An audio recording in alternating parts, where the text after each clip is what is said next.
Ohio and Indiana are holding primary elections today, and President Trump will be keeping an eye on at least some of them. CBS News political director Fin Gómez joins us now to break down some of the big races the president will watch, and the rest of us will keep a close eye on. Fin, good morning. Great to see you this Tuesday. Why is President Trump paying such close attention to state-level races in Indiana? What's key there?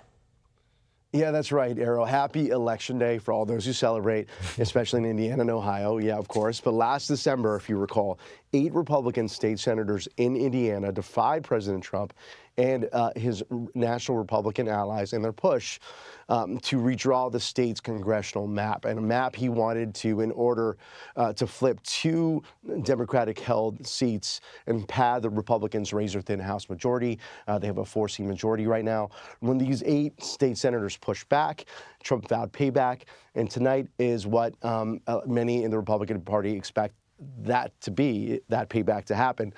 He's endorsed primary challengers against the majority of those senators, and his entire and very impactful political operation is all in against these state Republican senators.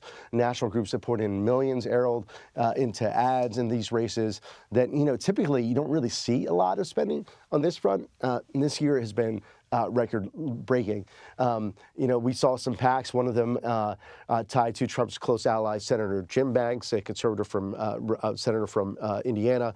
So, Errol, these are technically, yes, state Senate races, but the president has turned them into really an example of, somewhat of a loyalty test on redistricting. And I think that the big question tonight is whether the MAGA movement in Indiana will still have the muscle to punish these Republicans who crossed them on redistricting, or will they be rewarded for them pushing back and believing this was an example of federal overreach? Errol. And which races in the Buckeye State are we watching?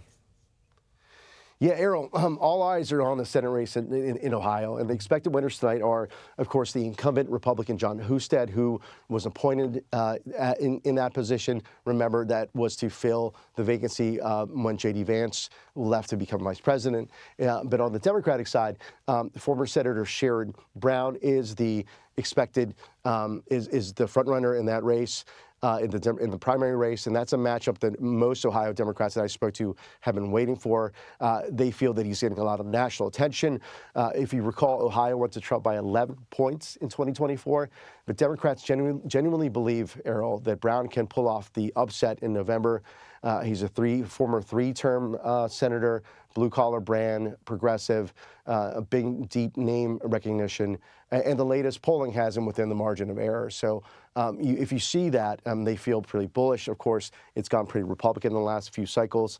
And of course, we're also watching the gubernatorial race there. Vivek Ramaswamy, the former 2024 presidential candidate, Republican presidential candidate, he's running in that open race against Amy Acton, the Democrat in that race.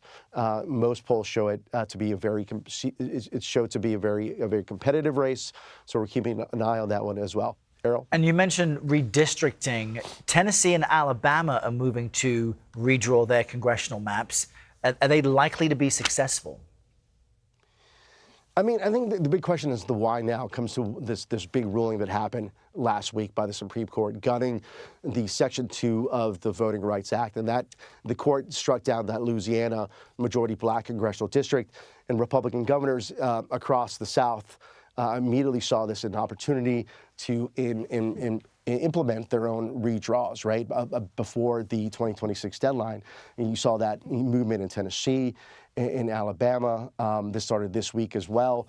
And we're also keeping an eye on some of the other Republican-held states, Tennessee. Florida, of course, moved very quickly following the ruling.